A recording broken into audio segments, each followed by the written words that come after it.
नमस्कार, ANB news देख रहे हैं आप और मैं हूं आपके साथ हितेंद्र। बुलेटिन का आगाज करेंगे। नारकोटिक्स कंट्रोल ब्यूरो द्वारा ड्रग्स मामले में पूछताछ के लिए अभिनेत्री दीपिका पादुकोण, श्रद्धा कपूर और सारा अली खान को बुलाया गया था। बॉलीवुड की तीनों बड़ी अभिनेत्रियों ने एनसीबी के सामने किसी भी प्रकार के ड्रग्स का सेवन करने से इनकार किया है। वहीं दीपिका ने एनसीबी अधिकारियों से पूछताछ के दौरान ये कहा है कि माल का मतलब ड्रग्स नहीं है। हालांकि एनसीबी ने अपने एक बयान में यह कहा है कि उन्होंने किसी भी अभिनेत्री को क्लीन चिट नहीं दी है। साथ ही संकेत दिया है कि उन्हें फिर से पूछताछ के लिए बुलाया जा सकता है। फिलहाल एनसीबी ने दीपिका, करिश्मा, रकुल, श्रद्धा, सारा, जया और सिमोन खंबाटा के फोन इंडियन एविडेंस एक्ट के तहत जब्त कर लिए हैं।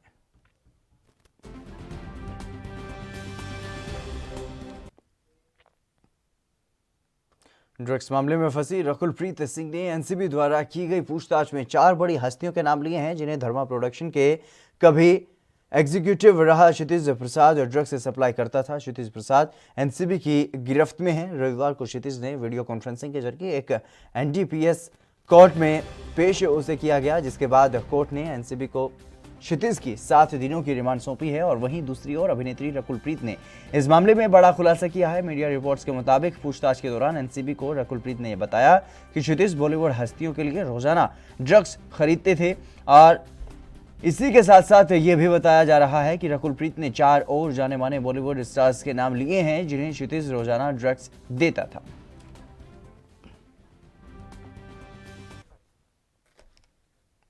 एक्ट्रेस और singer Himanshi Khurana corona positive पाई गई हैं और एक्ट्रेस ने सोशल मीडिया के जरिए ये जानकारी दी है। इस समय उनका कोरोना पॉजिटिव आना काफ़ी चिंता की बात है, क्योंकि हाल ही में उन्होंने पंजाब के किसानों के साथ प्रदर्शन में हिस्सा लिया था और भारत बंद के तहत किए गए प्रदर्शन में हिमांशी भी शामिल हुई थी। ऐसे में उनका कोरोना की चपेट में आना उन सभी को भी खतरे में डाल देता है जो उस प्रदर्शन में शामिल थे। हिमांशी ने सोशल मीडिया पर एक पोस्ट शेयर की है। पोस्ट में उन्होंने सभी को सावधानी बरतने की सलाह दी है।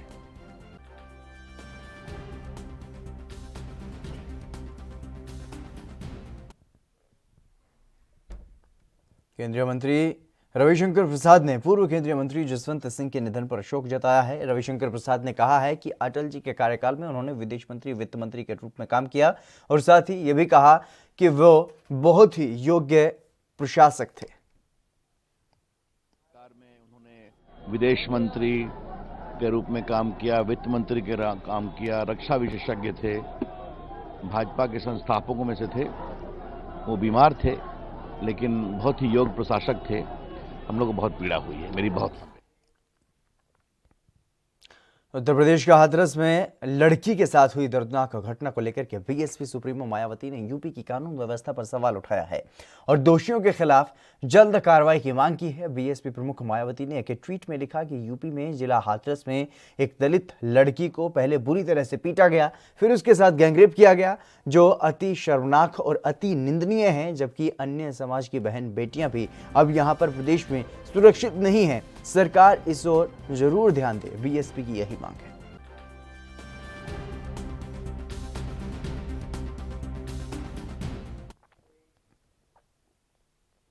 आजादी के बाद कांग्रेस अपने सबसे बुरे दौर में चल रही है। प्रधानमंत्री नरेंद्र मोदी और भारतीय जनता पार्टी के कई नेता अपने भाषण में कांग्रेस मुक्त देश की बात अक्सर करते ही रहते हैं, लेकिन पार्टी का आला कमान अपने स्तर पर कांग्रेस की चमक फिर से लौटाने की कोशिशों में जुटा हुआ है। इस बीच कांग्रेस नेता अभिषेक मनु सिंघवी ने यह दावा किया है कि प्रियंका गांधी चुपचाप तरीके से काम करते हुए एक बदलाव ला रही हैं।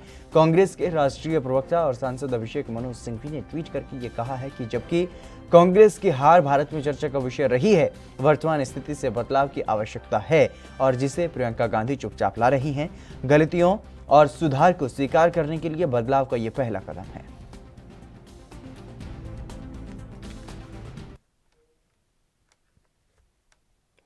पटना के बीजेपी ऑफिस में रविवार की दोपहर खूब हंगामा हुआ। लखीसराय विधानसभा सीट से टिकट की दावेदार कुमारी बबीता के समर्थकों ने उनके लिए टिकट की मांग करते हुए बवाल काटा। इस दौरान उप मुख्यमंत्री सुशील कुमार मोदी की गाड़ी को लखीसराय से आए बीजेपी कार्यकर्ताओं ने काफी देर तक घेरे रखा। हंगामा करने वाले बीजेपी कार्यकर्ताओं ने यह कहा कि वर्तमान विधायक और मंत्री विजय सिन्हा अपने क्षेत्र में उम्मीदों पर खरे नहीं उतर रहे हैं और इसलिए वहां से कुमारी बबीता को ही टिकट दिया जाए। कार्यकर्ताओं ने ये पार्टी कार्यालय में विजय सिन्हा के खिलाफ जमकर नारे भी लगाए।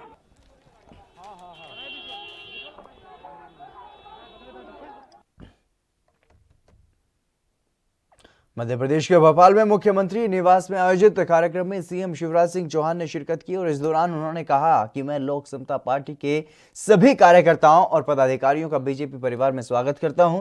जिस लक्ष्य के साथ लोक समता पार्टी के संस्थापकों ने पार्टी का गठन किया था, हम उस लक्ष्य की प्राप्ति साथ मिलकर करेंगे।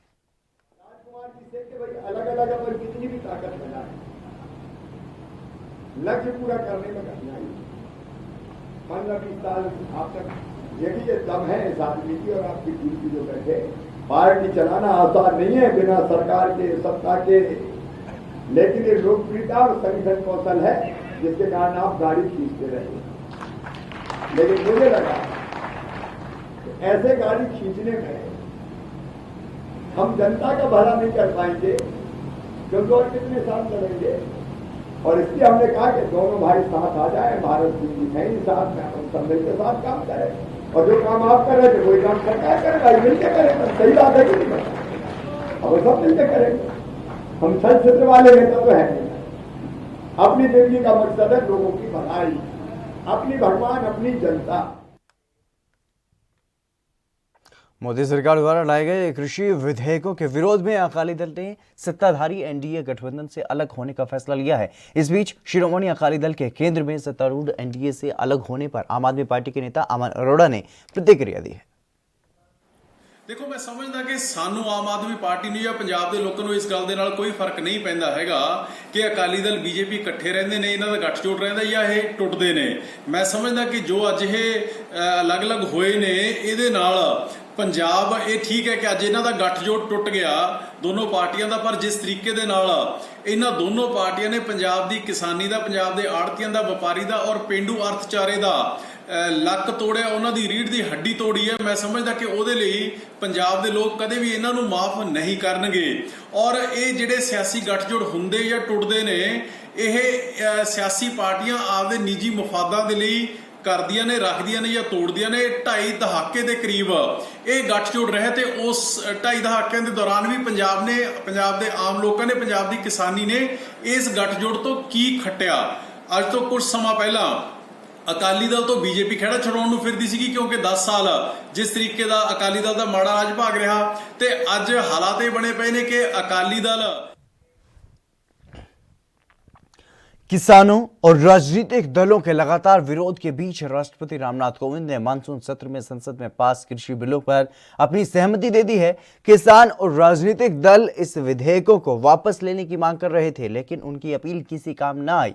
राष्ट्रपति ने जम्मू कश्मीर आधिकारिक भाषा बिल 2020 पर भी अपनी सहमति दे दी है और केंद्र की मोदी सरकार में सहयोगी रही शिरोमणि अकाली दल भी इस बिल के विरोध में लगातार मुखर रही है। संसद में बिल का विरोध किया, फिर केंद्र में मंत्री रही हरसिमरत कौर ने अपने पद से इस्तीफा दिया। इसके बाद सरकार के रवैये में कोई बदलाव नहीं आया, जिससे नाराज अकाली दल ने खुद को अब एनडीए से भी अलग कर लिया है। अकाली दल के अलावा कांग्रेस समेत अन्य दलों ने लगातार कृषि बिल का विरोध किया है और राष्ट्रपति से गुजारिश भी की गई थी कि वो इस पर दस्तखत न करें, लेकिन उनकी अपील काम नहीं आई।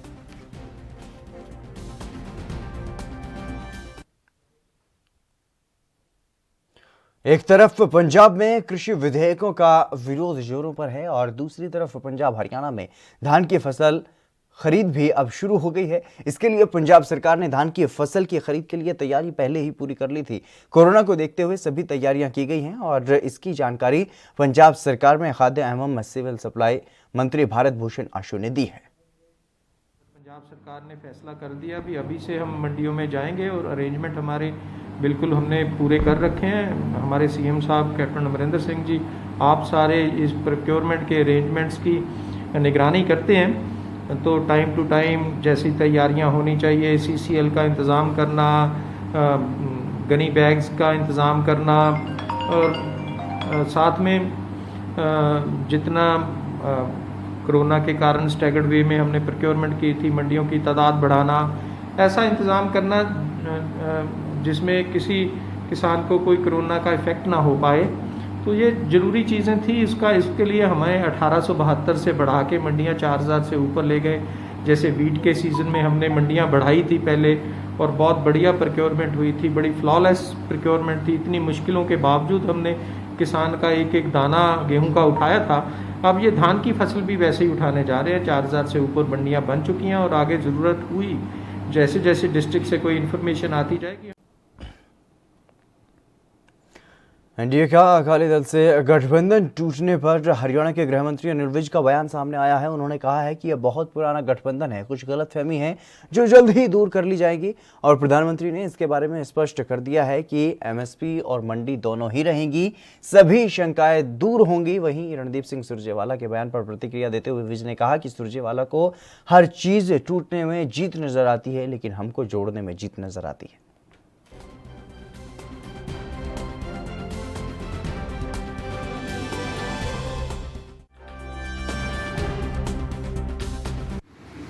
नहीं, अकाली दल हमारा बहुत पुराना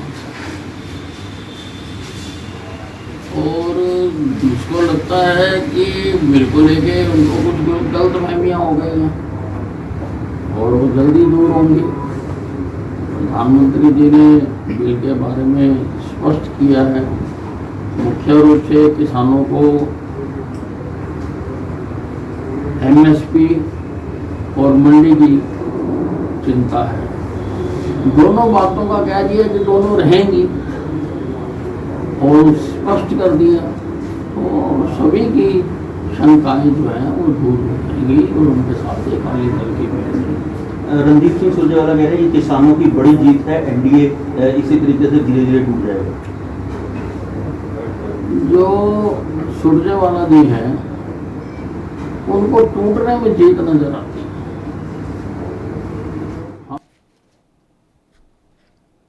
शिरोमणि अकाली दल के एनडीए से अलग होने के बाद कई पार्टियों के नेताओं की प्रतिक्रियाएं सामने आ रही हैं। इसी बीच लोक इंसाफ पार्टी के बीजेपी में शामिल होने की खबरें भी सामने आई हैं, जिस पर लोक इंसाफ पार्टी के अध्यक्ष सिमरनजीत सिंह बैंस ने स्थिति को साफ करते हुए कहा है कि बीजेपी में शामिल होने से साफ इनकार उन्होंने कर दिया है। नहीं, ये भी छोड़ दिया। देखो, ये किसानों की पार्टी है तो ये बलिदान नहीं, सुइसाइड है, बादलों का। हाँ, आत्महत्या है ये। 2022 में मेरी बात आप रिकॉर्ड पे रखना, 2022 के रिजल्ट आने दो। खाली सुइसाइड बादलों का नहीं है, बीजेपी का भी ये काम समाप्त है। 2 लेजिस्लेचर हैं पंजाब में उनके, जबकि मोदी की party BJP golden absolute majority इन लोकसभा। तो आप 2022 आने दो। अब तो जो व्यापारी लोग हैं ना, जो दुकानदार, जो व्यापारी अर्बन के हैं, शहर के हैं, जो बीजेपी को सपोर्ट करते हैं, वो भी किसान के साथ हैं कि ये पंजाब के साथ धक्का हो रहा है। वो पंजाबी लोग हैं। बीजेपी कह रही है या तो आप बीजेपी को समर्थन करेंगे आने वाले, कभी हो ही नहीं सकता, कभी हो ही नहीं सकता। आग और पानी का क्या मेल दोस्त। कभी हम कभी बातचीत, ये कोरी अफवाह है। हमारा और लोक इंसाफ पार्टी जो सही में रीजनल पार्टी है पंजाब की, जिस पार्टी की तार दिल्ली से जुड़ी है ना, वो पंजाब के लिए। केंद्रीय गृह मंत्री अमित शाह पूर्वोत्तर की विभिन्न क्षेत्रीय क्षमताओं जैसे पारिस्थितिकी, पर्यटन, संस्कृति, विरासत और कारोबार की विशिष्टता को दर्शाने वाले 4 दिन के कार्यक्रम का उद्घाटन किया। डेस्टिनेशन नॉर्थ ईस्ट 2020 पूर्वोत्तर क्षेत्र विकास मंत्रालय का एक वार्षिक कार्यक्रम है, जिसका उद्देश्य पूर्वोत्तर क्षेत्र को देश के अन्य हिस्सों तक लेकर के जाना है और राष्ट्रीय एकीकरण को और मजबूत करने की दिशा में उन्हें करीब लाना है। गृह मंत्री ने वीडियो कॉन्फ्रेंसिंग के जरिए कार्यक्रम का उद्घाटन किया और उन्होंने कहा कि इस आयोजन का एक प्रयास ये भी है, अब लोग विदेश में भी कहीं भी जाने के बजाय भारत के सभी रमणीय स्थानों का भ्रमण करें। और भारत सरकार ने नॉर्थ ईस्ट के नजदीक जाने का जो कार्यक्रम बनाया, अकेले मैं प्रधानमंत्री जी की बात करूं तो प्रधानमंत्री बनने के बाद 30 से ज्यादा बार प्रधानमंत्री जी ने अलग अलग राज्यों के दौरे करे हैं। मैं पूर्वोत्तर का समग्र दृष्टि से विचार पहले जब होता था, इससे अब अलग प्रकार से होने लगा है। पूर्व में विकास की कल्पनाएं पहले दिल्ली की दृष्टि से की जाती थी, अब पूर्वोत्तर के भाइयों बहनों को पूछकर, वहाँ के मुख्यमंत्रियों को पूछकर, वहाँ स्थानीय इकाइयों के नेताओं को पूछकर उनकी विकास का। लद्दाख स्वायत्त पर्वतीय विकास परिषद के आगामी चुनावों का बहिष्कार करने की बात कई संगठनों ने कही थी, लेकिन अब केंद्रीय गृह मंत्री अमित शाह के साथ हुई बैठक के बाद रुख नरम होता हुआ नजर आ रहा है। इस पर केंद्रीय खेल मंत्री किरेन रिजिजू ने प्रेस कॉन्फ्रेंस की है, जिसमें सभी की समस्याओं के समाधान की बात कही गई है। वहाँ के लैंग्वेज प्रोटेक्शन, डेमोग्राफी, एथनिसिटी, वहाँ का लैंड और जॉब्स, जो वहाँ के डोमिसाइल इंडिजिनियस लोगों का, ये जो मैंने बताया, इसका प्रोटेक्शन के लिए संवैधानिक प्रोविजन, कॉन्स्टिट्यूशनल प्रोविजन होना चाहिए, संवैधानिक व्यवस्था होना चाहिए। ये वहाँ पे जोर से एक मूवमेंट पकड़ा और जिसका नेतृत्व जो हमारा बीच में जो 3 सीनियर लीडर और उसके साथ में जो टीम आए हैं, ये सारा मुद्दा लेकर के उन्होंने बॉयकॉट कॉल किया था। जो ऑटोनोमस हिल डेवलपमेंट काउंसिल मीटिंग इलेक्शन है ले का, उसको बॉयकॉट कॉल किया था। उसके बाद संपर्क हुआ। मैं आज से लगभग 10 दिन पहले मैं लेह में था, काफ़ी वहाँ का कार्यक्रम भी था, साथ साथ में ये सारा मुद्दा सामने में आया। तो प्राइम मिनिस्टर का देख रेख में सब काम हो रहे हैं। तो होम मिनिस्टर साहब अमित शाह जी का निर्देशन में ये फैसला हुआ कि इतना अच्छा काम होने के बाद ऐसा चीज नहीं होना चाहिए जिससे एटमॉस्फेयर खराब हो, which can vitiate the atmosphere. तो इसलिए ये सीनियर लीडर्स का जो डेलीगेशन है उनको अमन। वहीं असम में ब्रह्मपुत्र नदी रौद्र रूप दिखा रही है। गुवाहाटी के पास ब्रह्मपुत्र के जलस्तर में लगातार उफान आ रहा है। 25 सितंबर से ही ब्रह्मपुत्र के जलस्तर में बढ़त देखी जा रही है। सेंट्रल वाटर कमीशन के मुताबिक ऐसा बहुत ज़्यादा बारिश की वजह से हुआ है और इसके अलावा कुछ बांधों के फाटक खोले गए हैं, इस वजह से भी ऐसा हो रहा है। आशंका है कि ब्रह्मपुत्र का जलस्तर अभी और भी बढ़ेगा।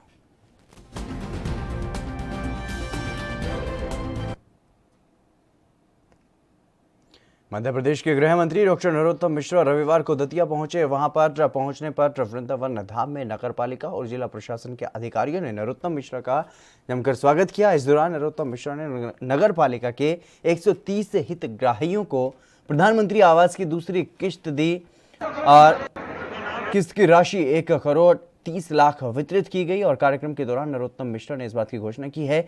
उन्होंने ये कहा है कि नगर में 14 करोड़ से ज़्यादा राशि शहर के विभिन्न विकास कार्यों और सौंदर्यीकरण पर खर्च किए जाएंगे, जिसमें पार्कों और ठंडी सड़क का सौंदर्यीकरण, नए पार्क का निर्माण और पार्कों में बच्चों के मनोरंजन के लिए किड्स जोन, मुक्ति धाम में प्रकाश व्यवस्था और शहर के विभिन्न गलियों में सीसी रोड निर्माण कार्य किए जाएंगे। नरोत्तम मिश्रा ने यह भी कहा है कि दतिया के विकास में कोई कोर कसर नहीं छोड़ेंगे। वहीं उन्होंने कांग्रेस पर जमकर निशाना साधा।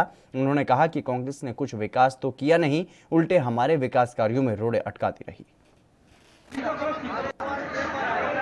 कांग्रेस की बीच में 15 महीने की सरकार आ गई थी, इसलिए हम 15 महीने लेट हो गए। अन्यथा अभी तक मेरे दतिया के सारे लोग पक्के घरों में रहते, ये बरसात का पानी उनके घर में नहीं था। कांग्रेस के लोग जैसे हैं वैसे हैं। मैंने उस समय भी उनसे निवेदन किया था कई कार्यक्रमों के, भाई तुम्हारी दुश्मनी नरोत्तम से है, दतिया वालों से थोड़ी है, नरोत्तम को जेल भेजो। हालांकि उनने कोशिश तो बहुत करी, ईओडब्ल्यू से लेके बाकी के, पर जिसको राम रखे उसको कौन सके। लहरों ने कोशिश तो डुबोने की बहुत की।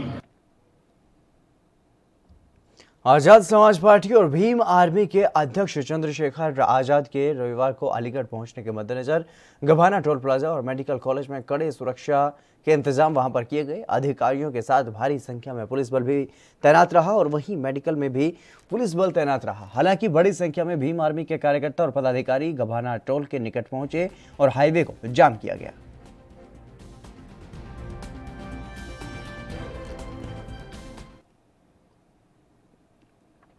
चलिए फिलहाल यहां पर रुकेंगे एक छोटे से ब्रेक के लिए, जल्द हाजिर होंगे।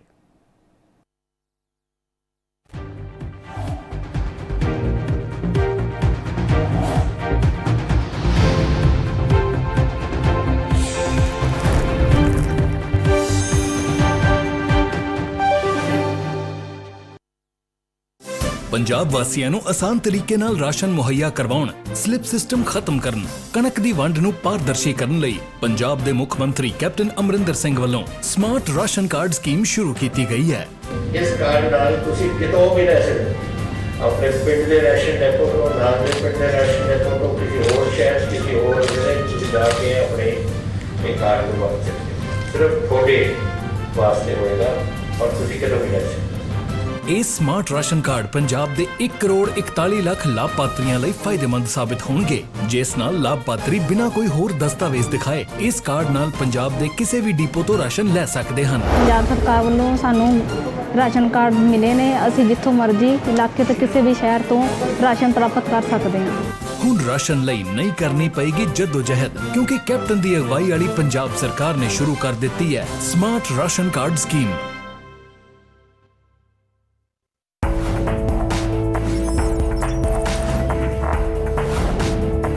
कम ब्रेक और ज्यादा खबरों के साथ देखिए ANP news in channel number पर।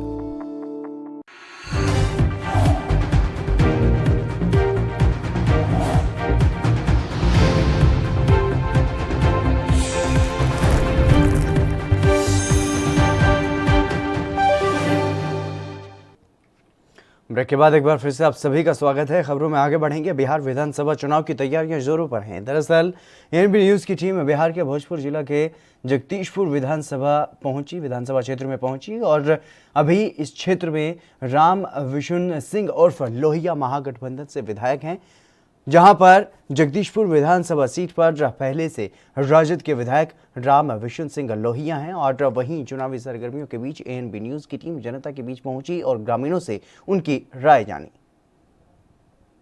बताएंगे, चूंकि कई आपने विधानसभा चुनाव देखा होगा, तो अब की बार किसकी सरकार बनेगी? श्री भगवान जी के पैदा कर हमनिए के हो और उनके साथ हम रहते मारे पार्टी में उनके को वोट दिए। श्री भगवान सिंह। हाँ। जमीनी नेता है, यहाँ के जमीनी नेता है, धरातल पर नेता है वो सर। हाँ। तो सीधे तौर पे कहे तो आप बताएं बाबा कि किसको वोट देंगे? हम श्री भगवान सिंह कुशवाहा को। क्यों देंगे? देंगे कि सब कार्य किया है, कार्य के अनुसार हम लोग वोट देंगे। यहाँ का रहने वाला है, हर दुख सुख में आते हैं। हाँ। हर मुसीबत में जब मुसीबत पड़ता है तो वो आ करके खड़े हो जाते हैं और कोई नहीं आता है। तो एक तरफ देखा जाए तो जदयू में सुष्मिता का भी कहीं बातचीत चल रही है, तो कहीं चल रहा श्री भगवान सिंह कुशवाहा का। तो अब सीधे अब देखने वाली बात ये होगी कि किसकी तरफ रुझान लेगा जनता, किसकी तरफ जाएगी और कौन पार्टी किधर जाएगा। बिहार में कई पंचायत आपने देखा होगा, भोजपुर के 228 पंचायत भी है। उन्हीं एक पंचायत के ऐसे मुखिया से मैं आपको रूबरू कराना चाह रहा हूं जो डिजिटल के रूप में जानी जाती हैं, अब की बार प्रत्याशी के रूप में भी खड़ी होने की दावेदारी कर रही हैं।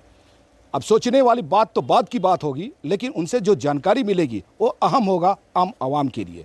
आपने क्या क्या देखा अभी तक और कैसे दावेदारी कर रही हैं? बिल्कुल, जब चुनाव जीतकर मैं आई 2016 में, तो बहुत सारी चीज़ें लगी कि अभी कमी है। तो धीरे धीरे काम करते करते सौभाग्य ये रहा कि हम लोग उस टाइम केंद्र सरकार की एक योजना चल रही थी, लोहिया स्वस्थ भारत अभियान। उस दरमियान मेरा पंचायत प्रखंड का पहला पंचायत था और जिला के 14 पहले पंचायतों में शामिल था, जिसमें हम लोगों ने पंचायत को ODF किया। और उसके बाद हम लोग जब काम करना शुरू करें तो एक बहुत ही बड़ी नींव जो हम लोगों को दी बिहार सरकार ने पंचायत सरकार भवन के नाम पर, जो एक मुखिया का स्थायी जगह जिसने सुनिश्चित किया कि मुखिया कहाँ बैठेंगे। और पंचायती राज व्यवस्था की जो सबसे निचली कड़ी होने के नाते ग्राम सभा का जो आयोजन है उसके लिए जगह खोजना पड़ता था। तो उसके दरमियान हम लोगों ने पंचायत सरकार भवन में बैठना शुरू किया। पंचायत सरकार भवन एक बिल्डिंग के रूप में मुझे मिला था, लेकिन उसको हम लोगों ने 2018 में बिहार का पहला डिजिटल सरकार भवन मेरे यहाँ बना। सारे सिस्टम वहाँ पे मौजूद हैं। कंप्यूटर लिटरेसी की अगर बात करें तो सारे कंप्यूटर्स वगैरह भी वहाँ मौजूद है। साथ ही साथ पूरा सरकार भवन CCTV कैमरा से लैस है। तो इस तरीके की एक बहुत बड़ी उपलब्धि रही मेरे लिए। ये पार्टी का और जनता का निर्णय होगा। जनता के निर्णय पे पार्टी को चलना चाहिए कि जनता किसको चाहती है। तो हम लोग काम कर रहे हैं और अगर पार्टी की तरफ से जो भी निर्देश होगा उसके हिसाब से हम लोग काम करेंगे। लेकिन मेरी दावेदारी आज ही नहीं हुई है, मेरी दावेदारी काफ़ी पहले से लोग मान रहे हैं। मंत्री श्री भगवान सिंह अब आए हैं पार्टी में, तो अब ये पार्टी को सुनिश्चित करना है कि जनता क्या चाहती है और जनता किस हिसाब से चलना चाहती है। बिल्कुल, तो ये दावेदारी किसके खेमे में जाएगी तो आने वाला वक्त बताएगा। लेकिन आज जिस तरीके से जो दौर है, खास करके सुष्मिता के प्रति जो रुझान है जनता का, ये देखने योग्य है। भोजपुर से मिथिलेश मिश्रा की रिपोर्ट। को रोजगार देना सबसे ज़रूरी है। आज देखिए ये है कि टोटल अगर सीट खाली हो रहा है तो कंट्रैक्ट पर बहाली हो रहा है, ये हो रहा है, ये सब नहीं होना चाहिए। पूर्व से जैसे जो सीट है वैकेंट है उसको सरकारी स्तर से भरना चाहिए बढ़िया से नियोजन करके। सरकार निजीकरण के दौर पर ज़्यादा ध्यान दे रहा है, उस पर क्या कहेंगे? ये तो गलत करे, बेरोजगारी बढ़ेगी, इससे तो साफ बेरोजगारी बढ़ेगी। क्योंकि सरकार आपकी है, सरकार है तो क्या गलत को गलत नहीं कहेंगे। छत्तीसगढ़ में कोरोना का कहर थमने का नाम नहीं ले रहा है। बता दें कि बिलासपुर के कोटा ब्लॉक के ज्यादातर ग्राम पंचायतों में कोरोना संक्रमण से बचाव के लिए कई प्रयास करने की बातें कही जा रही हैं, लेकिन जमीनी हकीकत कुछ और ही है।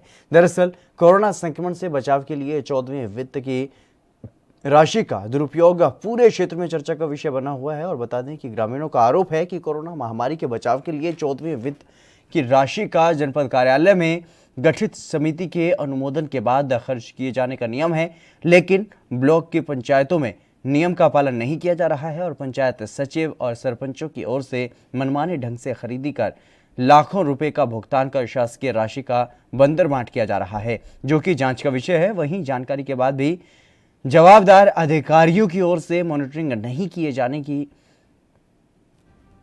जाने से उनकी भूमिकाओं पर भी अब सवाल उठ रहा है। हमको तो कुछ भी नहीं मिला यहाँ पर, वही क्या बोलते कोई साबुन ना कोई क्या बोलते मास्क वगैरह, ऐसा कुछ भी नहीं मिला, सैनिटाइजर वगैरह कुछ नहीं। और भी यहाँ के लोग हैं वो भी आरोप लगा रहे हैं। तो कैसा सरपंच का कार्यकाल? सरपंच का कार्य तो क्या बोलते हैं यानी इतना बड़ा लॉकडाउन लगा। हाँ। बुजुर्ग जैसे आप भी हैं, वरिष्ठ में आते हैं, आपको भी कुछ नहीं दिया गया? नहीं, हमको तो क्या बोलते कुछ नहीं, जो भी है क्या बोलते हम अपने पैसे से खरीद के क्या बोलते हैं अपना उपयोग कर रहे हैं, और ऐसा कुछ पंचायत के तरफ से नहीं मिला। परिचय बता दीजिए। दीनदयाल कश्यप। कौन से गांव से?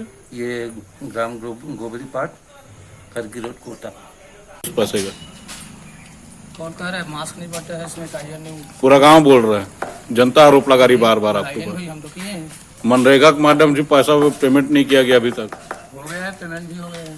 लोग आरोप लगा रहे हैं किसी को कुछ नहीं मिला। मिला है, सब मिला। जनपद से कितना मार्क्स वगैरह लाए, सैनिटाइजर साबुन? देखना पड़ेगा अभी साहब, जनपद से जाने के लिए लाए हैं। तो बांटे भी नहीं आप एक जन को गाँव? कैसे नहीं बांटे हैं, रोजगार गारंटी में ही बांटे हैं कम से कम। जनता आपके ऊपर बार बार आरोप। कर्नाटक के हुबली में बारिश की वजह से मौसम का मिजाज बदल गया है। मौसम विभाग का यह कहना है कि कल तक राज्य में कई इलाकों में मामूली से भारी बरसात हो सकती है और खासतौर से नॉर्थ इंटीरियर कर्नाटक में भारी बरसात हो सकती है। साथ ही रामनगर, मैसूर और मांड्या जैसे इलाकों में भी बरसात का रंग दिख सकता है।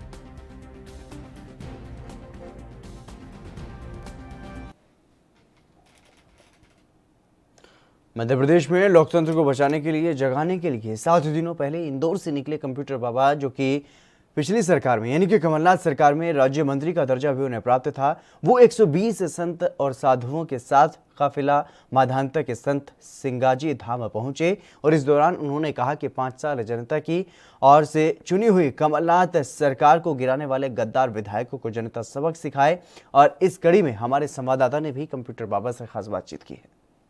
हम इस समय संत सिंगाजी धाम में पधारे कंप्यूटर बाबा, जो पूर्व कांग्रेस सरकार में राज्य मंत्री का दर्जा प्राप्त थे, वो लोकतंत्र बचाने के लिए निकले हुए हैं और उनसे कुछ बातचीत की जा रही है। आपके निकलने का उद्देश्य? लोकतंत्र बचाव यात्रा निकाल रहे हैं। जो 25 गद्दार हैं जिन्होंने कमलनाथ सरकार की, जनता की चुनी हुई सरकार को गिरा दिया। जनता ने भरोसा जताया था कमलनाथ सरकार पर, इन्होंने 5 साल न देखते हुए 15 महीने में इन्हें गिरा दी। इन्होंने लोकतंत्र की हत्या की है, संविधान को कुचला है। इसलिए पूरा संत समाज उठ खड़ा हुआ है और गली गली, मोहल्ले मोहल्ले, हर विधानसभा में जहां उपचुनाव होना है, हम इनके लिए जनता से अनुरोध कर रहे हैं कि इन्होंने लोकतंत्र की हत्या की है, संविधान को कुचला है। ऐसे गद्दारों को इन्होंने गद्दारी की है इस देश के प्रति, प्रदेश के प्रति और मतदाता के प्रति। मतदाता के मतदान को बेच दिया, वोट बेच दिया, खुद भी बिक गए, हमारे इस प्रदेश को बेच दिया। इसलिए उपचुनाव लाकर फिर करोड़ों अरबों रुपए का फिर इन्होंने परेशान कर दिया। कहने का तात्पर्य यह है कि पूरा संत समाज व्याकुल है, परेशान है और इसीलिए सारे संत समाज चाहते हैं कि किसी भी हाल से गद्दारों को न लिया जाए। न गद्दारों को वोट दी जाए। आपके साथ कितने संत चल रहे हैं? 150 संत हमारे साथ चल रहे हैं और संतों ने एक अपील की है कि लोकतंत्र हत्यारों से, प्रदेश बचाओ गद्दारों से। एएनबी न्यूज से खास बातचीत कंप्यूटर बाबा के द्वारा की गई। चलिए फिलहाल रुकेंगे एक छोटे से ब्रेक के लिए, जल्द हाजिर होंगे।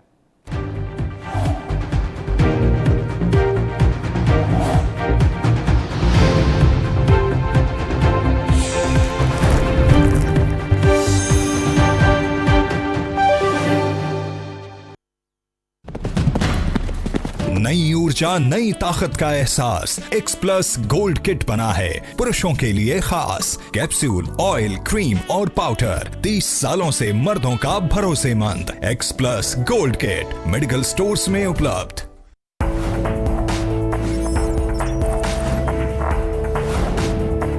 कम ब्रेक और ज्यादा खबरों के साथ देखिए ANP news in channel number पर।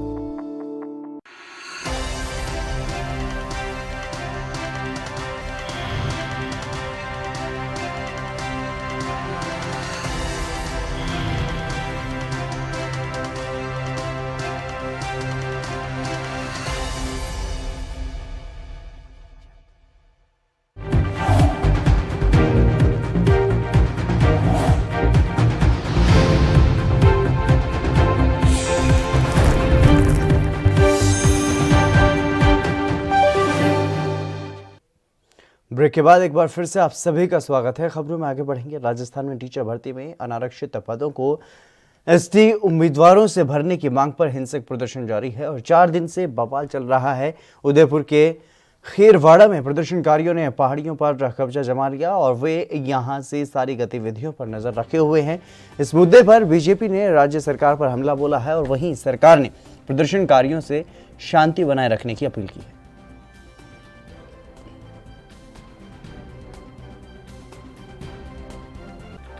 पिछले 4 दिन से डूंगरपुर जिस तरीके से जल रहा है और लेकिन राजस्थान सरकार उसके ऊपर अंकुश लगाने में नाकाम रही है और इसका प्रमुख कारण कि बीटीपी के विधायकों ने इस गुटबाजी के चलते बीटीपी के विधायकों ने साथ दिया था और उसी वजह से बीटीपी के विधायक कैसा भी काम करें, धरना दे, प्रदर्शन करे, कुछ भी करे, सड़क जाम करे, लेकिन सरकार की मजबूरी थी कि उसने कोई कार्रवाई नहीं की।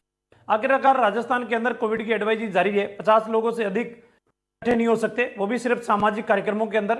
लेकिन उसके ऊपर भी पिछले 20-22 दिन से धरना देकर बैठे हुए लोग थे, तो सरकार क्यों हाथ पे हाथ धरी हुई बैठी थी? तत्काल सरकार अगर कार्रवाई की और उनके धरना प्रदर्शन को उसी समय हटा देती तो मेरे ख्याल से ये हालात नहीं बढ़ते। सरकार जब हालात बेकाबू हो चुके, कठोर कार्रवाई करने से अधिकारियों के हाथ बांधने का काम कर रही है। चाहिए कि कानून का राज स्थापित हो और कानून की व्यवस्था स्थापित हो, इसलिए सरकार को कठोर कदम अगर उठाने की आवश्यकता है। ये कमेटी पूरी बैठी है, पूरी कमेटी ने पूरे क्षेत्र में शांति व्यवस्था के लिए अपनी अपनी बात रख के शांति व्यवस्था बनाने का संकल्प लिया है और हम सब चाहते हैं कि इस एरिया में शांति बनाए रखें और हम सब शांति बनाने के लिए यहाँ इकट्ठे हुए थे। सर मीटिंग में क्या कुछ बातचीत हुई? मीटिंग में इस एरिया में कोई आगे से किसी तरह का उपद्रव नहीं फैले, हम सब मिलके इसको शांति बनाने में कामयाब रहे। सर भर्ती परीक्षा को लेकर उनका विरोध था, उस पूरे मामले पर क्या फैसला लिया गया है? भर्ती प्रक्रिया को लेके कानूनी न्यायालय का प्रकरण है और न्यायालय के प्रकरण को उस कानूनी न्यायालय के रूप में ही देखा जाएगा। सहमति बनी उस बात पर? यूपी के हमीरपुर जिले से दरोगा को थप्पड़ मारने का मामला सामने आया है। एक बीएसएफ जवान पर दरोगा को थप्पड़ मारने का आरोप है, जिसमें पुलिस ने बीएसएफ जवान के खिलाफ मुकदमा दर्ज कर लिया है और उसे जेल भेज दिया है। बताया जा रहा है कि एक मामले में पुलिस ने बीएसएफ के जवान के खिलाफ मुकदमा दर्ज किया था और थाने में बंद कर दिया था। तभी बीएसएफ जवान किसी बात को लेकर के आग बबूला हो गया और थाने में पुलिस वालों से भिड़ते हुए दरोगा को थप्पड़ भी जड़ दिया, जिसके बाद हाथापाई होती रही और पुलिस ने मुकदमा लिखते हुए आरोपी जवान को जेल भेज दिया है। ये 22 तारीख को इसकी ट्रकें चलवाता है ये बालू की यहाँ ट्रकों का चालान किया गया ये आरटीओ द्वारा। उसी दौरान कुछ पत्रकार लोग फोटो खींचने लगे तो इसने उनसे हाथापाई मारपीट कर लिया, कैमरा छीनने का प्रयास किया। सामान्य पत्रकार द्वारा इसके विरुद्ध मुकदमा लिखाया गया। फिर ये इस मुकदमे के विरुद्ध में जाके तहसील में धरने पर बैठ गया और रात तक बैठा रहा और लोगों को इकट्ठा करता रहा। वहाँ से तहसीलदार की सूचना मिली कि कोविड के समय में ये ऐसा कर रहा है। पुलिस गई वहाँ, पुलिस से उलझ गया तो पुलिस उसको गिरफ्तार करके लाई थाने पर। थाने के हवालात में ये कंबल लेकर आत्महत्या का प्रयास करने का नाटक करता रहा। फिर बताया कि पत्रकार को मैं निकलूँगा तो गाली गलौज देते हो तो उसको जान से मार दूँगा, उसको मारूँगा, मैं छोड़ूँगा नहीं। उसका एक मुकदमा लिखा गया। उसके बाद जब इसको हवालात से निकाल के पेश करने के लिए ले जा रहे थे कल, तो पुलिस वालों के साथ इसने मारपीट कर लिया। उसका भी मुकदमा लिखा गया। जो दंड किस्म का व्यक्ति है इसको गिरफ्तार करके न्यायालय। मध्य प्रदेश के रीवा में महिला से छेड़छाड़ करना एक युवक को महंगा पड़ गया। दरअसल युवक ने महिला रोजगार सहायक से छेड़छाड़ और बदतमीजी की। तभी वहां से गुजर रहे कुछ राहगीरों ने युवक को पकड़कर बेदम पिटाई कर दी। मारपीट का वीडियो अब सोशल मीडिया पर वायरल हो रहा है। बताया जा रहा है कि आरोपी कुछ सालों पहले फोन से महिला को परेशान करता था, जिसके खिलाफ पहले भी सिविल लाइन थाने में शिकायत की जा चुकी है और वहीं फिलहाल ग्रामीणों ने युवक को पुलिस के हवाले कर दिया है।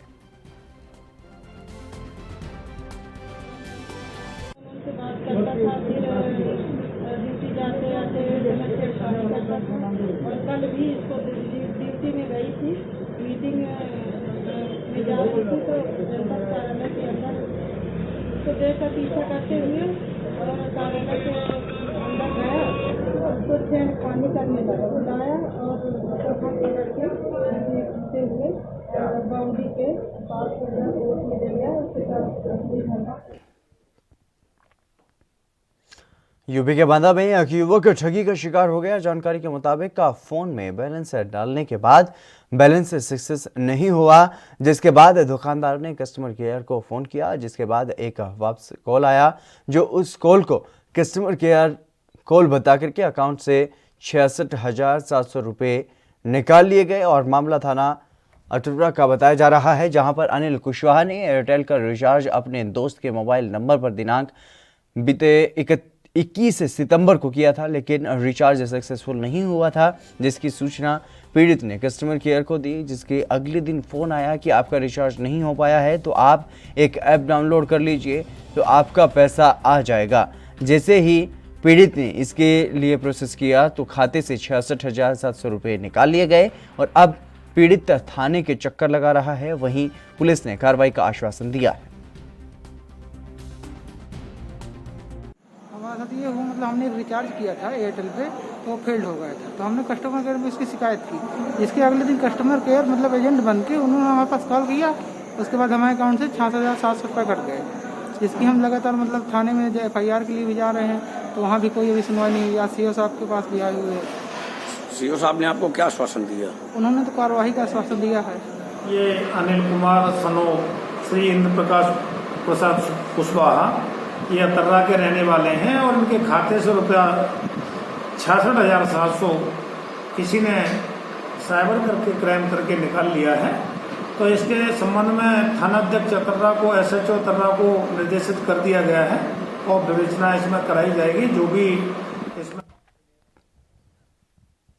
हरियाणा के कुरुक्षेत्र में पिपली अनाज मंडी के सचिव का यह कहना है कि जिला प्रशासन की तैयारियां पूरी हैं, लेकिन अभी तक कोई भी एजेंसी धान खरीद के लिए नहीं आई है और उन्होंने ये भी कहा है कि धान की उठान की व्यवस्था सरकारी एजेंसी करती है और उनकी तरफ से पूरी तैयारियां कर ली गई हैं। गौरतलब है कि प्रदेश की सरकार ने कुरुक्षेत्र, कैथल, अम्बाला और करनाल में आज से धान की खरीद शुरू करने के आदेश दिए थे, लेकिन अभी तक कोई भी एजेंसी पिपली अनाज मंडी में धान खरीदने के लिए नहीं पहुंची और पिपली अनाज मंडी चारों तरफ धान से लबालब भरी हुई है। अभी शुरू नहीं हुई है। ये मैसेज तो सबके पास यही था कि परचेज शुरू करेंगे, लेकिन हमारे पास अभी तक कोई भी एजेंसी से कोई भी नहीं आया है परचेज करने के लिए। लेकिन हमारे यहाँ पे हम अपने एम्प्लॉई और हमारी मार्केट कमेटी बिल्कुल तैयार है परचेज करने के लिए, सब तैयार करें। जिस तरह से लगातार कई दिन से गर्मी पड़ रही है और धान पहले ही आनी शुरू हो गई थी और मंडी में लबालब भरी पड़ी है धान, उसको उठाने की कोई व्यवस्था है, कोई खरीद? उठान की व्यवस्था तो मार्केट कमेटी की तरफ से नहीं होती है। उठान की तो या तो अगर गवर्नमेंट की है तो गवर्नमेंट परचेज की जो संबंधित एजेंसी है वो उठान करेगी, और जो प्राइवेट है वो प्राइवेट तो उठा ही रही हैं। तो जैसे कि सरकार ने बोल दिया 26 सितंबर से शुरू हो गया खरीद 4 जिलों में, तो क्या अभी पिपली में खरीद शुरू नहीं हुई?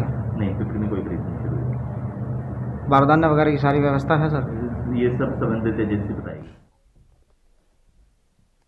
मध्य प्रदेश के रीवा के नोड़िया प्रहलाद ग्राम पंचायत में सरपंच के खिलाफ कुछ दिनों से सोशल मीडिया पर खबरें चलाई जा रही थी, जबकि ग्राम पंचायत सरपंच ने बताया कि खबरों में करोड़ों का घोटाला दर्शा करके बदनाम करने की कोशिश की जा रही है। सरपंच ने बताया है कि ग्राम पंचायत में पंचायत चुनाव नजदीक आने लगे हैं, जिसके चलते विरोधी सोशल मीडिया का सहारा लेकर के कुछ खबरें लिखकर बदनाम करने की कोशिश कर रहे हैं, और जिससे सरपंच सचिव को बदनामी सहन करनी पड़ रही है, जबकि सोशल मीडिया पर चल रही खबरें पूर्णतः निराधार हैं।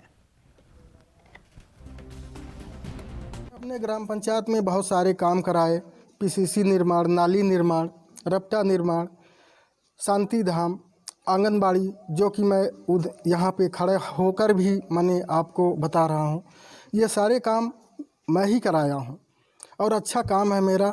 टोटल इंजीनियर मूल्यांकन किया है, यही साहब सत्यापन किए हैं, और इसी प्रकार बहुत सारे काम हैं जो अच्छे हैं। यहाँ पे पंचायत में सरपंच का कार्यकाल आ रहा है, चुनावी माहौल चल रहे हैं, जिससे पब्लिक जो है। यूपी के फिरोजाबाद के आगरा लखनऊ एक्सप्रेस वे पर एक कंपनी के कर्मचारी सड़क की मरम्मत का काम कर रहे हैं। इसी बीच तेज रफ्तार कार ने 2 कर्मचारियों को टक्कर मार दी है और हादसे में एक की मौत हो गई, जबकि दूसरा गंभीर रूप से घायल बताया जा रहा है, जहां से उसे गंभीर हालत में अस्पताल में भर्ती करवाया गया है। जानकारी के मुताबिक काम के दौरान सड़क पर एक कर्मचारी झंडी दिखा रहा था, इसके बावजूद तेज रफ्तार कार नहीं रुकी और दोनों को टक्कर मार दी गई। फिलहाल पुलिस मामले की जांच में जुट गई।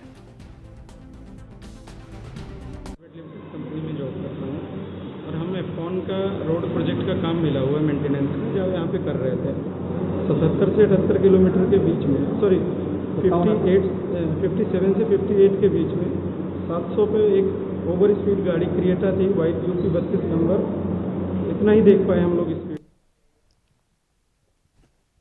मध्य प्रदेश के सिंगरौली जिले में ऑल इंडिया यूथ फेडरेशन ने प्रदर्शन करके सिंगरौली कलेक्टर को ज्ञापन दिया है। अपने संबोधन में ऑल इंडिया यूथ फेडरेशन के अध्यक्ष अरुण पांडे ने यह कहा है कि जिले में दर्जनों कंपनियां हैं, उसके बावजूद भी यहां के शिक्षित बेरोजगार दर दर की ठोकरें खा रहे हैं। ज्ञापन में यह मांग की गई है कि स्थानीय बेरोजगारों को रोजगार दिलाया जाए, और अरुण पांडे ने ये कहा है कि इस संबंध में जिला कलेक्टर को कई बार पत्र लिखा जा चुका है, लेकिन उस पर अब तक कोई कार्रवाई नहीं की गई है। इस कार्यक्रम में सैकड़ों की संख्या में जिले के युवा बेरोजगार शामिल रहे हैं, और वक्ताओं ने यह कहा है कि अगर 15 दिन के अंदर मांग पत्र पर सुनवाई नहीं की जाती तो उग्र आंदोलन किया जाएगा, जिसकी जिम्मेदार जिला प्रशासन होगी। हम सब कामरेड यहाँ महाजन मोड़ कलेक्ट्रेट पर जो है कि बेरोजगारी की समस्या को लेकर के धरना प्रदर्शन किए हैं और कलेक्टर साहब को ज्ञापन दे रहे हैं। यहाँ पर दर्जन भर से आई हुई कंपनियाँ अपने मन के काम कर रही हैं, यहाँ के स्थानीय रोजगार युवाओं को नहीं। यूपी के अपर मुख्य गृह सचिव अवनीश अवस्थी ने रविवार को नोएडा में फिल्म सिटी की जमीन का निरीक्षण किया है, और अवनीश अवस्थी ने यमुना प्राधिकरण क्षेत्र में बनने जा रही फिल्म सिटी की जमीन का स्थलीय निरीक्षण किया। अपर मुख्य सचिव गृह अवनीश अवस्थी ने फिल्म सिटी के लिए कनेक्टिविटी को नज़दीकी से परखा है, और अवस्थी के साथ मौके पर यमुना प्राधिकरण के CEO और मुख्यमंत्री के OSD भी मौजूद रहे। मुख्यमंत्री के OSD और अवनीश अवस्थी ने मौके पर ही अधिकारियों के साथ बैठक की। अवनीश अवस्थी ने स्थानीय अधिकारियों को लेकर के आगरा लखनऊ एक्सप्रेस पर ही सुबह 6 बजे उनको बुला लिया गया और अधिकारियों को जरूरी दिशा निर्देश दिए गए। इसके बाद अवस्थी आगरा से नोएडा के लिए रवाना हो गए। यहां पर पहुंचने के बाद उन्होंने फिल्म सिटी के लिए प्रस्तावित जमीन का मुआयना किया।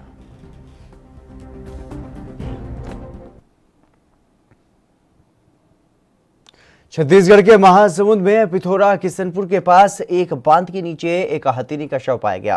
पहली नजर से हाथी की मौत करंट लगने से होना बताया जा रहा है। बहरहाल वन विभाग की टीम घटनास्थल पर पहुंचकर जांच में जुटी है। घटना की जानकारी मिलते ही वन विभाग का अमला दल बल के साथ घटनास्थल पर पहुंचा और जांच शुरू की गई। हालांकि हाथी की मौत करंट लगने से बताई जा रही है, लेकिन फिलहाल मामले की जांच की जा रही है। बता दें कि इसके पहले प्रदेश में लगातार करंट से हाथियों की मौत हुई है। तो मैं ग्रामीण लोगों के साथ में आया और मैं फॉरेस्ट की टीम डिप्टी रेंजर को सूचना दिया। तो डिप्टी हम लोग मौके पर पहुंचे और हाथी को देखे कि वहाँ मृत पाया गया और फॉरेस्ट की टीम भी जो है 1 घंटे बाद वहाँ पे पहुंची। नहीं, अभी 1-2 दिन बाद तो देखा नहीं देखे गया है कोई। हाँ, इसके पहले जो एक बार हाथी लोगों का फिर इधर से पार होते थे हाथी, और लकड़ी और शीशी जिस हिसाब से दिख रहा है, देखने तो ऐसा लग रहा है कि ये करे। यूपी में आपराधिक मामलों को लेकर के अयोध्या पुलिस अभियान चला रही है। इसी बीच एक में कथित वर्दीधारी दरोगा के आते ही पुलिस विभाग में हड़कंप मच गया और फर्जी दरोगा नौकरी दिलाने के नाम पर धोखाधड़ी करता था। मामले में उस वक्त खुलासा हुआ जब एक युवती को नौकरी दिलाने के नाम पर शारीरिक शोषण का मामला सामने आया और जानकारी के मुताबिक युवती ब्यूटी पार्लर का काम करती है और अरविंद नाम के युवक से उसकी पहचान हुई थी। युवती से अरविंद ने खुद को दरोगा बताया और युवती उसके झांसे में आ गई और उसने युवती को पुलिस में नौकरी दिलाने का भरोसा दिलाया, लेकिन ऐसा नहीं हुआ। युवती का आरोप है कि इसी दौरान अरविंद ने उसके साथ दुष्कर्म भी किया है और पीड़िता ने कोतवाली नगर क्षेत्र में लिखित शिकायत दर्ज करवाई। इसके बाद पुलिस ने कार्रवाई करते हुए फर्जी दरोगा को गिरफ्तार कर लिया है और वहीं उसके 2 साथी भी गिरफ्तार किए गए हैं।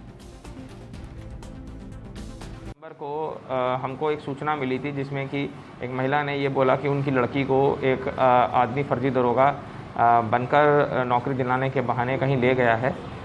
इस मामले में तुरंत ही अभियोग पंजीकृत करा गया कोतवाली नगर थाने में।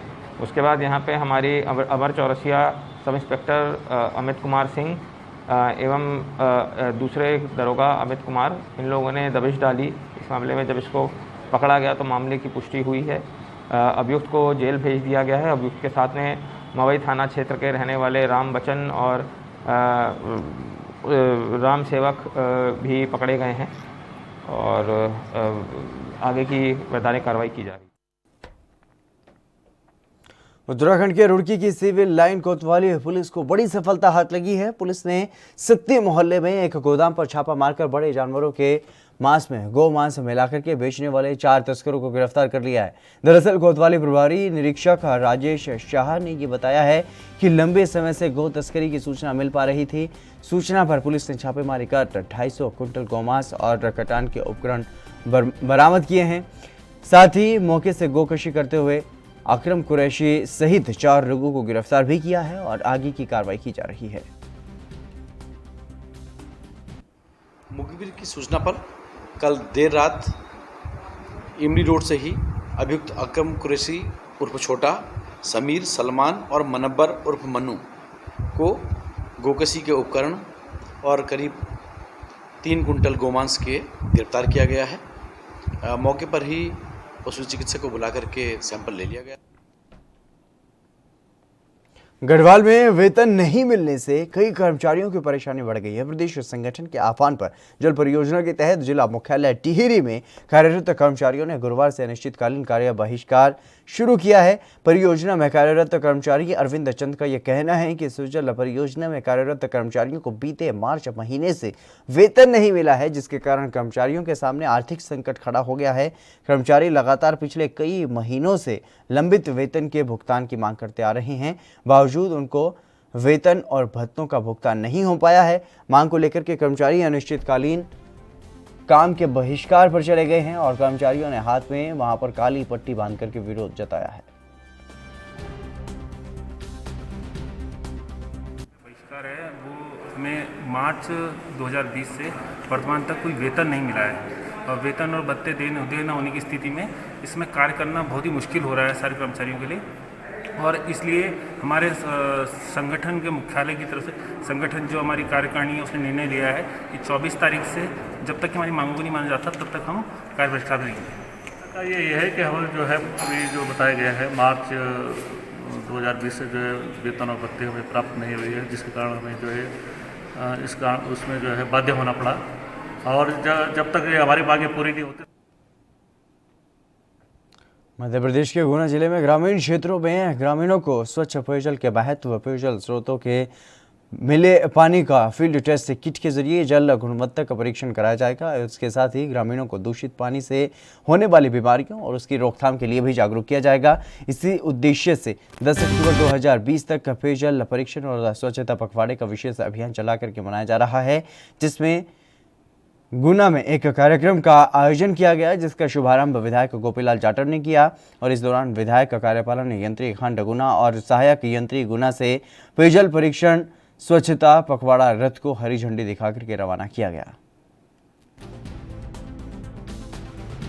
यांत्रिक विभाग में जल जीवन मिशन अंतर्गत क्या अब घर घर नल कनेक्शन पहुंचाना है, लोगों को शुद्ध पानी पर्याप्त मात्रा में मिले, तो उसके तहत एक ये पखवाड़ा मनाया जा रहा है, जल परीक्षण सप्ताह पखवाड़ा मनाया जा रहा है, जल परीक्षण पखवाड़ा। इसमें हर गांव के हर स्रोत का परीक्षण किया जाएगा। वहीं ग्रामवासियों को ग्रास रूट वर्कर हैं जो आंगनबाड़ी कार्यकर्ता, इनको एक किट पहले भी प्रदान की गई थी, एक अभी नई किट प्रदान कर रहे हैं। उनको वो किट से परीक्षण करना सिखाया जाएगा। अगर किसी स्रोत का परीक्षण उस किट के द्वारा आता है कि वो दूषित पानी है, तो उसको फिर जिला लैब में लाके या उपखंड की लैब है हमारे, उसमें उसका परीक्षण किया जाएगा, उसका उपचार किया जाएगा। इसके साथ ही एक उसका सैनिटरी सर्वे भी किया जाएगा 10 बिंदुओं पर हैंडपम्प का, कि उसके आसपास कोई गंदगी तो नहीं है, प्लेटफॉर्म चटका तो नहीं है, कोई सेप्टिक टैंक तो नहीं बना। तो 10 बिंदुओं का एक प्रोफार्मा आता है, उसको भी भरा जाएगा। इसी तरह से ग्रामवासियों को शुद्ध पेयजल हो सके। राजस्थान के चित्तौड़गढ़ जिले में रविवार को कोरोना के साए में विश्व पर्यटन दिवस मनाया गया, जिसमें विश्व प्रसिद्ध चित्तौड़गढ़ दुर्ग पर अपेक्षाकृत पर्यटकों की आवाजाही कम रही।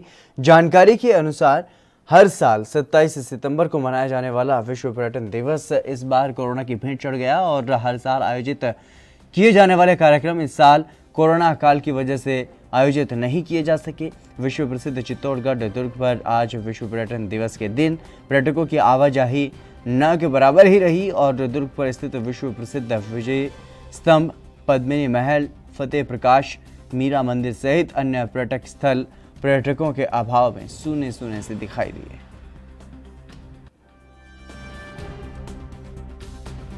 यूनेस्को द्वारा 27 सितंबर प्रतिवर्ष को मनाया जाता है और पूरे विश्व में मनाया जाता है। और इस वर्ष विश्व पर्यटन दिवस की जो थीम है वो है world tourism day and rural tourism. Specially जो ग्रामीण उसको विकास पे इस पे जोर दिया गया है, कि यूनेस्को का मानना है कि भाई विश्व पर्यटन से पर्यटन को बहुत धक्का लगा है और इसको उबारने का जो प्रयास है, इसमें सबसे पहले ग्रामीण स्तर पर प्रयास किए जाने चाहिए, क्योंकि विश्व में हर 10वें आदमी को पर्यटन से रोजगार मिलता है। तो ये विश्व पर्यटन की दिवस की थीम है और इस अवसर पर आज पर्यटन विभाग ने और पुरातत्व विभाग के सहयोग से यहाँ पे स्वच्छता कार्यक्रम आयोजित किया गया, जिसके अंदर फतेह प्रकाश जो म्यूजियम है वहाँ पे सफाई की गई और इसी प्रकार से जो व्यू पॉइंट है। जम्मू कश्मीर के पुलवामा में आतंकियों और सुरक्षा बलों के बीच मुठभेड़ हुई, जिसमें 2 आतंकवादियों को मार गिराया गया। वहीं स्थानीय युवकों और सुरक्षा बलों के बीच भी झड़प हुई। जम्मू कश्मीर पुलिस के मुताबिक अवंतीपोरा के एक गांव में रविवार शाम को सुरक्षा बलों और आतंकियों के बीच मुठभेड़ शुरू हुई, जिसमें अब तक 2 आतंकवादियों को ढेर किए जाने की खबर सामने आई है। तो वहीं सेना का एक जवान भी इस मुठभेड़ में घायल हुआ है, जिसे 92 बेस अस्पताल श्रीनगर में भर्ती करवाया गया है।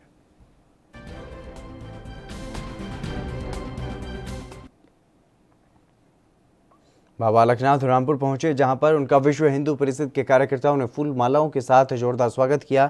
इस दौरान उन्होंने सीएम योगी की जमकर तारीफ की और कहा कि सालों से पीड़ाएं सही हैं हिंदुओं ने और अब हिंदुओं की कोई सुनने लगा है।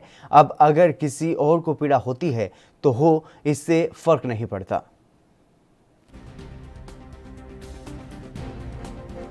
तो ये मैं कहता हूँ कि जो सालों की पीड़ाएं हैं हिंदुओं, जब वो नहीं देखी गई, अब यदि उनकी कोई सुनने लगा यार होगा, तो किसी को पीड़ा होती है तो खूब हो, हमें कोई इससे चिंता नहीं।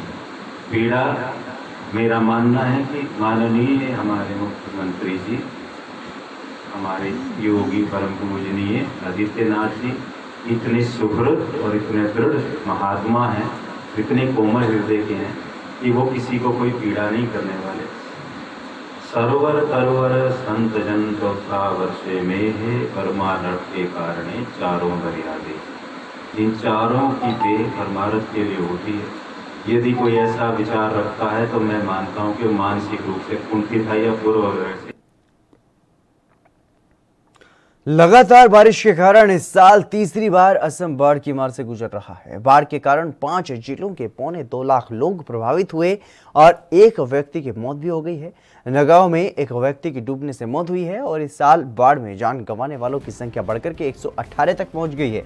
बाढ़ के कारण धेमाजी, लखीमपुर, मेरीगांव, नगांव और पश्चिमी कार्बी आंगलोंग जिले में हालात बदतर हैं और 155 से ज़्यादा गांव बाढ़ की चपेट में हैं और हजारों हेक्टेयर में फैली फसल बर्बाद हो चुकी है।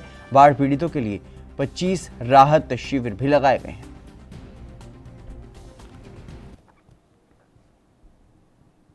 उड़ीसा विधानसभा का मानसून सत्र 29 सितंबर से शुरू हो रहा है और ऐसे में सदन में सरकार को घेरने के लिए प्रमुख विरोधी पार्टी भाजपा और कांग्रेस पहले से ही रणनीति तैयार करने में जुट गए हैं। कांग्रेस विधायक दल के नेता नरसिंह मिश्र ने यह कहा है कि कोविड इलाज के लिए मेडिकल सामग्री खरीदने में राज्य सरकार के कुछ अधिकारियों ने धांधली की है और इस संबंध में लोकायुक्त के पास मामला भी दायर हुआ है।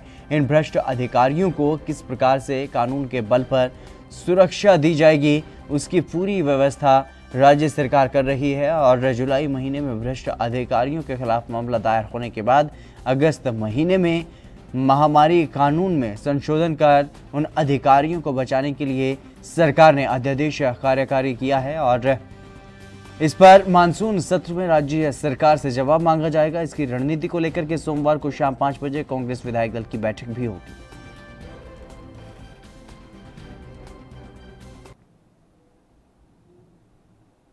चलिए फिलहाल मेरे साथ खबरों में बस इतना ही। दीजिए इजाजत। नमस्कार।